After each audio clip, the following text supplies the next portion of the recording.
Hello, good afternoon, everyone. This is Anshul Abbasi. I'm a senior associate with National Institute of Urban Affairs.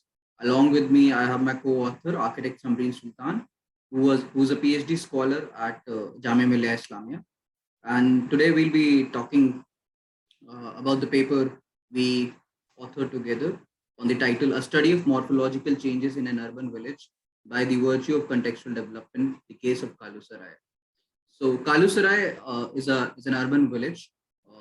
It was earlier a sarai in South Delhi, and we'll be talking about in details of this settlement. Basically, the study focuses on the physical transformations that have happened over a period of time in Kalu Sarai. The precinct of Kalu Sarai has been documented with regard to transformation and changes that have happened. And the paper basically aims to target and cover the hybrid morphology of Kalu Sarai that has occurred over a period of time. So, talking about sarais in general, so what is the term sarai? Defining the term sarai here. So, sarai was basically a rest house. So earlier, when people used to travel from one city to another city, there were these trade routes, there were these travel routes, and sarais were these rest places or inns which were present along these travel routes. And this was the on your screen, which you can see, this was a layout, a schematic diagram of the layout of how Sarai used to be. They were usually square in shape. They were enclosed from three sides. There was one entry, and there was enough place for the horses. There was a separate place for the stable. There was a mosque in the Sarai also. There were other amenities such as hammam, which is a bathing space which was present. And there were enough rooms for people to stay overnight, and at times even the grains and things were provided. So it was basically a inn if someone wanted to stop over for some time while moving from one place to another. Talking about the history of sarais, it was introduced in India by the Turks in 13th century. The earliest mention of the existence of a sarai is from the time of Balban in 1266. Further, during the Mughal period, a lot of sarais were built along with the coast minars. And while we move around the city of Delhi, we could hear about a lot of settlements which have sarai at the end. They are basically these rest spaces. So Nep Sarai, Kalu Sarai, and Jia Sarai, and we'll be talking about Kalu Sarai in detail today. Moving on to the history, as I was mentioning about the trade routes, the maps which you can see, these were the historical trade routes, and we can see that just next to the settlement of Begumpur. So Begumpur is famous by the name of Begumpur Mosque, which is still present in the in present times. And along the route, which you can see, so sarais were generally a little far from the villages. They used to lie on the travel routes. This is how on the map you can see that there's a village, then there's a sarai, there's a travel route, and further in the along with the trade routes, you can see multiple sarais. So this is just a blown up version of the map wherein we're trying to show the exact location of the Kalu Sarai. Moving further, if you look at the present layout of the sarai, this is how it looks like. It looks like just another informal settlement or an urban village, which are present in almost all cities. Taking the case of Delhi, so the haphazard development has happened over the time. But the boundary which I was talking about earlier, the shape of the sarai, you can see that somewhere that is still visible. The central open area which you see was the mosque, and on the left hand side there are a few domes which you can see along with some greenery. This was the hammam so of the sarai. And moving further, just talking about the context. So this area, the site is filled with a lot of sarais, and as we know that Delhi has been a confluence of multiple cities, 7 cities. So we have the Kila Raipatura, Lalkot, Jahapana, Siri. So these are the all cities which are present around this area, and these are the supporting sarais and the routes which I was mentioning. We have Chirag Delhi in the context. We have Shapur Jat, Chia Sarai, Katwaria Sarai, Veer Sarai, and Ladu Sarai. Ladu Sarai being one of the bigger settlements as compared to the other sarais. So the methodology that we've used in this paper is basically we had a two-step sort of an approach. The first one was we did our primary studies, which basically comprises of all the history of Delhi, and of course filtering the history of Sarai from that. Then settlement patterns, site surveys, and studying the context area in accordance with the earlier trade routes, which we had shown in the map also, which was placed in the first slide. The secondary studies were conducted, which incorporated studies of archival maps of Delhi. So different types of maps of Delhi were collected, travelogues were studied, and the study of topography was also done to understand the contextual changes that have happened over a period of time and the old routes, further by understanding the components of a sarai with their respective locations. So the idea was to understand and identify the structures that once existed in the sarai.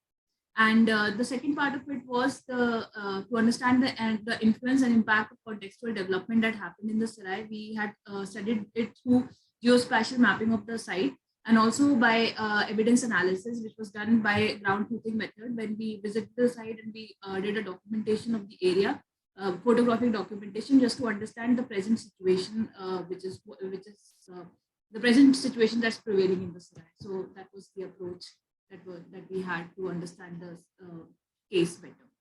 So just starting to what Samreen mentioned, that it's majorly about the mapping which has been done in person, and so through the study of the archival maps. And so what we did on this site was we went there and we mapped the basic features of the site. We tried to develop it into various layers. If we break Kalu Sarai, if we split it into multiple layers. So if you look at the settlement, these are the religious places, and the religious places comprise of a mosque which is there in the center.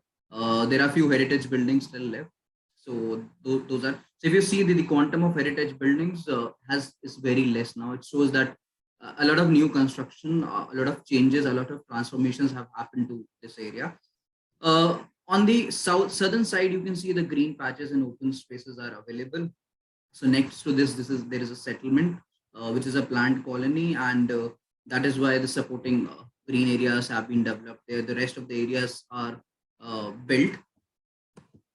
Further, moving on to the building heights and the figure ground. So figure ground map quite clearly shows you, and even in the earlier Google Earth map, it was quite visible that there's very less open space or very narrow street network this settlement has. And usually the structures, they range from right from ground floor to up to G+3, and there are a few structures ranging up to G+5. The reason we will talk about the reason of these heights here is because a lot of contextual development happened across Kalu Sarai, and the areas which are there, the developed areas, they are one of the posh localities of South Delhi, and we have a lot of institutions which came up here. We have the Indian Institute of Technology. A little far, we have the Jawaharlal Nehru University. So somewhere there was a demand for residential areas and for institutional areas like the coaching center. So Kalu Sarai became that sponge, if I say, which could absorb this demand, because if you look at the real estate and rental rates in the areas in the vicinity, they're quite high for a student to afford. So I will be talking about that in much detail in the upcoming maps. This is how the plot use and the building typology is. I'll not go into much details. You can clearly see that the residential and the mixed use is majorly which is prevalent on the site. And the typology here, which you see that we studied, which are the old construction and which are the new construction. So the new construction are majorly towards the main road, towards the major roads. So here, the coaching institutes or the institutes such as FITGI, we have the IIT and IS aspirants coaching centers which have come up. So this has led to transformation of the figure ground and also the size of the plots, and it has impacted the morphology of this place. That is one of the major factors. If you look at the pictures around, this is how the Kalu Sarai looks like, as we were talking about the structures ranging up to G+5, G+6. So there is this extreme variety which you'll see on the site, that right from a heritage structure, some unbuilt structure, up to a very well developed site. So transformation in Kalusara is actually a multifaceted alteration which was constructed by various social phenomena that happened in and around the development of Kalusara. So various human activities that actually happened in the area, in the settlement, due to which there were further infrastructural changes, and these societal changes also changed the morphology of the area, and how that we have actually tried to show in the maps, that in the mapping that we have done. So the Sarai has transformed over a period of time with the layers of changes in land use, and dominant market forces have actually brought in these changes. The structure of the Sarai is not present on the site. However, through the evident pattern of settlement and location of the heritage ruins, religious structures and morphology, the layout of the Sarai could actually be deducted.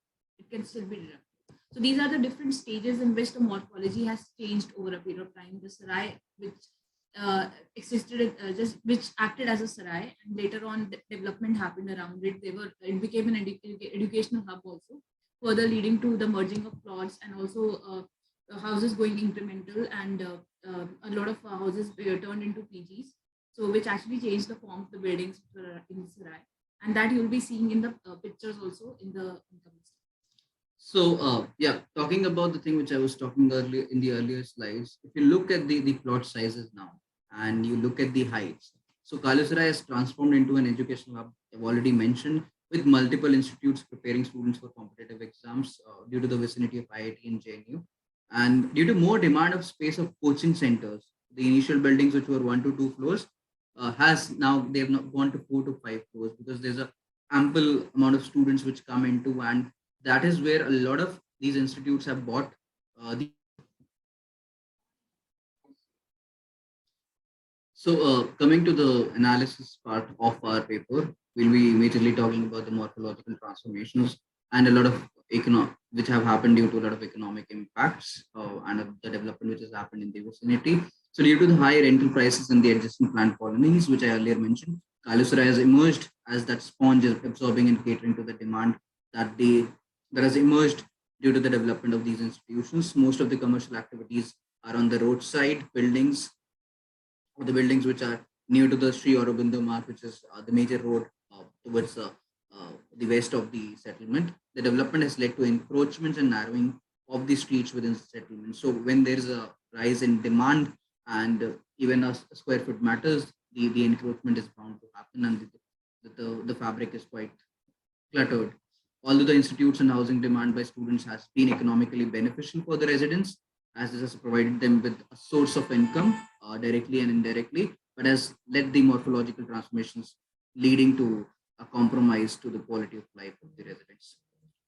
With that, we would like to end, and we would like to thank the Faculty of Architecture and Ekistics, Urban Village Charitable Trust, National Institute of Urban Affairs, the Council of Architecture, for providing us with this platform to present our research. A very thank you from both of us to the entire team. Thank you.